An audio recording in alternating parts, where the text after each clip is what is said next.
আমি অভিষেক ব্যানার্জি লোকসভার সদস্য নির্বাচিত হইয়া ঈশ্বরের নামে শপথ করিতেছি যে আমি বিধি দ্বারা প্রতিষ্ঠিত ভারতের সংবিধানের প্রতি প্রকৃত বিশ্বাস ও আনুগত্য পোষণ করিব।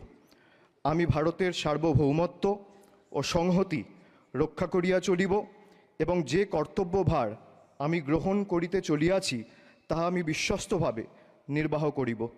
জয় হিন্দ, জয় বাংলা।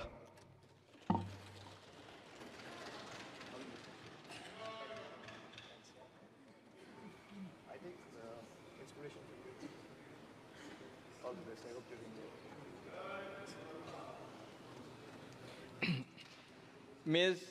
Sayoni Ghosh.